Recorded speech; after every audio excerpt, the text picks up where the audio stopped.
Okay, everybody, this is Sheets, and I'm going to be going over my analysis of the MMA card for Saturday evening. And, in the spirit of true DFS, being really transparent, last couple of cards I've been mentioning that they've been really, really difficult and almost impossible to play.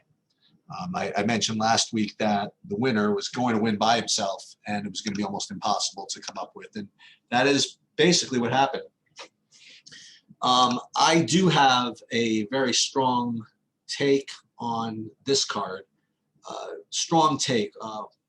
I have a strong approach to this card. I think it's a very nice, easy, straightforward card for me, the way I play.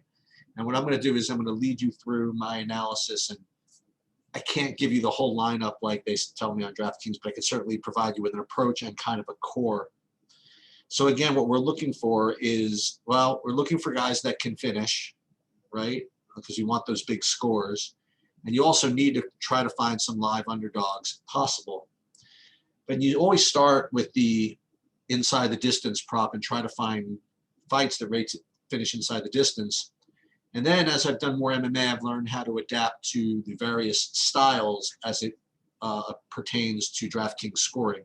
So if you do find guys, even if they're not intending to finish, if they are the types that are going to engage in a lot of takedowns and control time, those are also guys that you can play, even if the inside the distance prop isn't exactly the way you want it. The guys you really have to avoid are guys that are kind of going to be engaged in these, striking contests with no knockouts. Because those are the types of contests that don't really score that well. All right, they go to decisions after just kind of like striking the whole time. So with that said, we're going to come right out of the gate and with fight number one, and you're going to have a fight which kind of fits both criterion in that you have a guy that's a big favorite.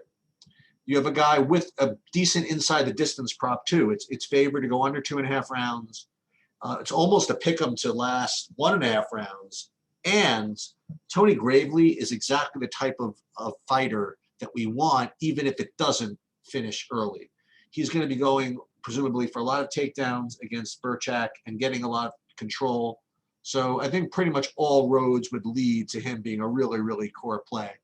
My hope is that because it's the first fight of the night, it gets a little bit less ownership than it otherwise would. For whatever reason, that's what people do sometimes. They'll avoid the first fight because they don't want their night over with. I have no problem with that. So that's going to be the first place I kind of go, is to probably either lock in or come damn close to locking in Tony Gravely. Now, it is a very hefty price tag, but that's the way it goes, So that's definitely going to be a core play. Then as we go through, like some of these other fights are just kind of really just bad with respect to inside the distance prop. Like this one's really bad. But this next one is really interesting. The Fabinski versus Mearshart. So the inside the distance prop is just kind of okay, right? It's about pick 'em to go inside the distance.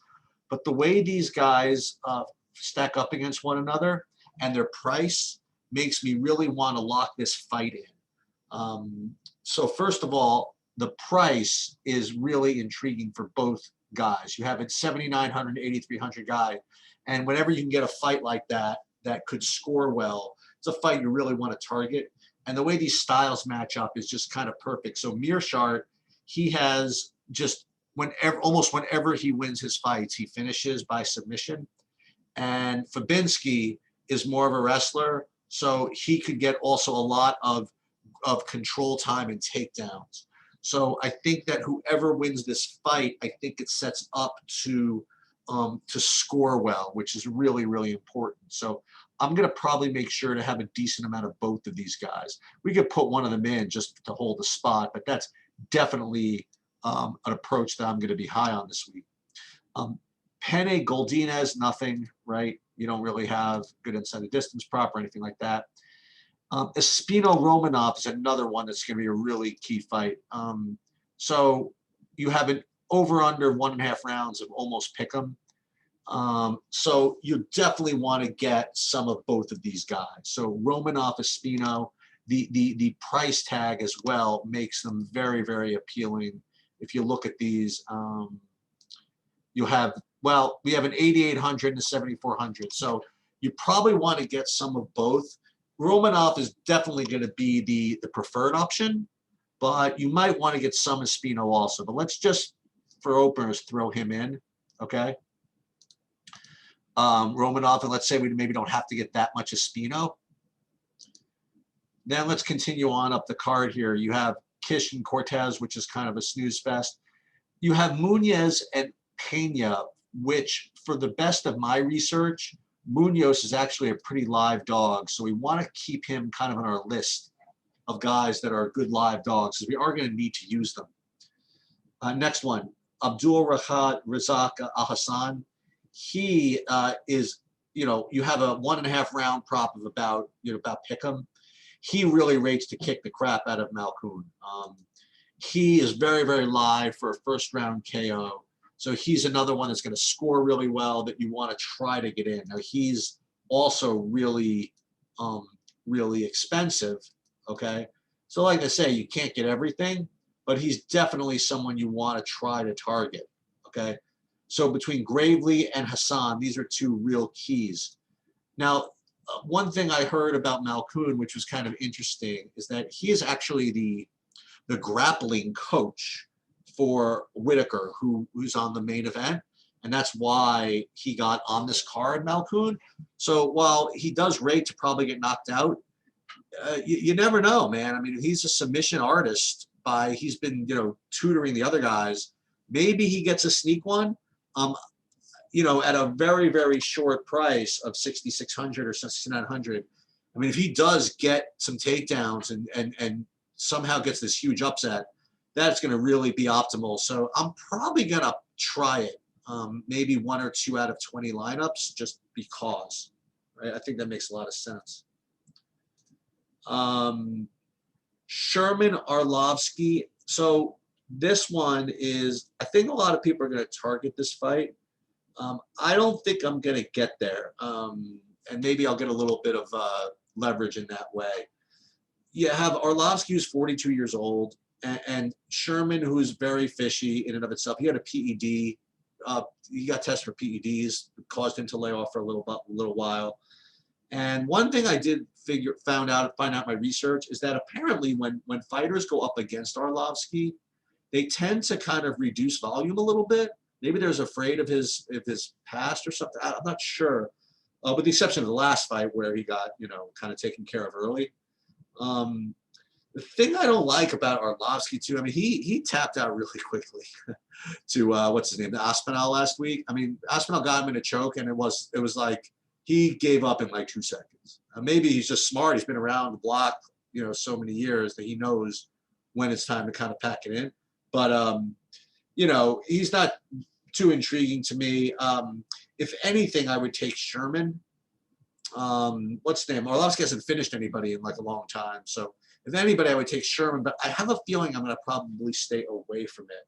The only thing that's interesting about it are these prices. So again, if you can get them at 7,700, maybe that's worth it. So you can play him, but again, don't be disappointed if he just doesn't really just get after it, because for whatever reason, nobody wants to get involved in these huge trading matches with Arlovski for some reason. So maybe Sherman won't quite be aggressive enough to make it work. But in 20 lineups, I'll probably get 0 of Arlovski, maybe a couple of the of Sherman. Stevens. So here's my issue with Jeremy Stevens. From what I'm seeing in my research, a lot of people like him. A lot of people who really know what they're talking about really like him. The problem is that the Vegas odds have not really priced him in a way that his DraftKings price reflects. Okay, so he's basically only like a 6-5 favorite, close to Pick'em, but they're pricing him as if he were almost, maybe like a 180. I mean, they're putting Stevens. What is he? Actually, I shouldn't say that. I lied. He's 8,400. That's fine. So he's actually going to be a piece also. So Stevens, he's going to be a cheap piece. So you might have noticed that I just left off the main event. Okay. So here's the problem. I like targeting the main event, right? You get that 5-round upside. But the thing is that, as I mentioned earlier, Whitaker might be the type of fighter that just gets engaged in one of these just kind of strike fests where it's not really that active, and he might just kind of I don't want to say pick him apart, but he might win like a 5-round decision where maybe the 9100 is not going to be enough. Like I would much prefer to take the Gravely 9400 or the Ahasan 9300 with that 60-second bonus upside than to take Whitaker. So if anything from the main event, I am probably going to, if anything, go on the Gastelum side, just again to get a $7,100 dog. So does that mean I'm going to be 0 Whitaker? I don't know. If I do 20 lineups, maybe I'll have a couple. So maybe I'll do 3. I haven't figured it out yet, but maybe let's say I did 3 Whitakers, and maybe 3 Whitakers, 3 Gastelums. Does that make any sense? I mean, that's maybe I'll do something like that.